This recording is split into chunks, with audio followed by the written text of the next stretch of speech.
اصل میں آج ایک خبر بڑی پہلے پیج پر اہم جو ہے میں نے دیکھی کہ ہمارے چیف جسٹس صاحب نے جو ہے یہ اعلان کیا ہے کہ ہم جو ہے احتساب کی عدالتیں کرپشن کے خاتمے کے لیے جو اہتمام کر رہے ہیں۔ دیکھیں مسئلہ یہ ہے کہ ہم تاریخ پڑھیں، بنی اسرائیلی جو تباہ ہوئے نا، اس کی بنیادی وجہ یہ تھی کہ انہوں نے چھوٹوں پر تو سب کچھ کیا، چھوٹوں کا تو پورا احتساب کیا، بڑوں کا احتساب بالکل نہیں کیا، اور اس وجہ سے آج بھی اربوں خربوں کا بجٹ لوگوں جیب میں چلا جاتا ہے۔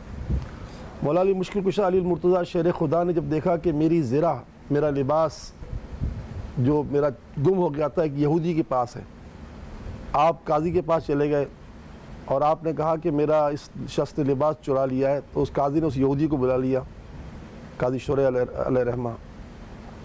تو مولا علی مشکل کشا سے پوچھا گیا کہ آپ کیسے کہہ سکتے ہیں کہ یہ زرہ آپ کی ہے؟ تو کہا یہ میرا غلام ہے، اس کو پتہ ہے میری زرہ ہے۔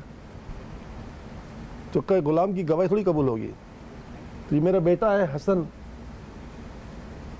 کہا اس کی گواہی قبول، کہا یہ تو جنت کا سردار ہے نوجوان، حسن تھے حسین تھے رضی اللہ تعالیٰ عنہما۔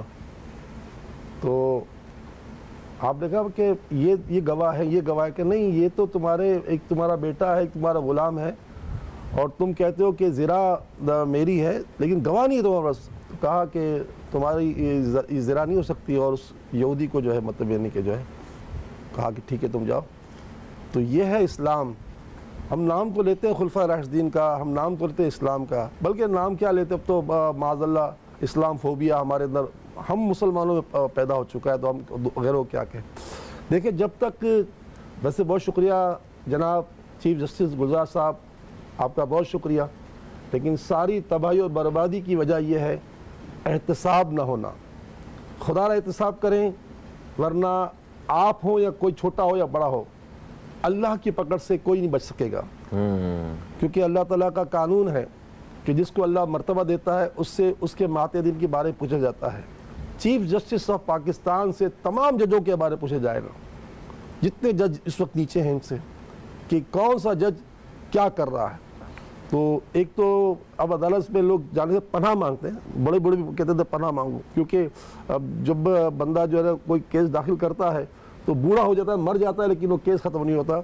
کبھی جج صاحب نہیں آئے، کبھی وکیل غائب، کبھی جج صاحب نہیں آئے، لنک رن کرتے کرتے بندہ مر جاتا ہے۔ تو اس لیے اگر چیف جسٹس صاحب یہ دیکھیں کہ واقعی اپنی قبر و شر کو بچانا ہے تو مہربانی کر کے احتساب کریں۔ کھربوں روپے کے بجٹ آتے ہیں اور جیبوں میں چلے جاتے ہیں، کوئی پوچھنے والا نہیں ہے، قتل پر قتل ہو رہے ہوتے ہیں، پتہ ہے قتل انہوں نے کروایا ہے، لیکن ظاہر ہے کہ بس ختم۔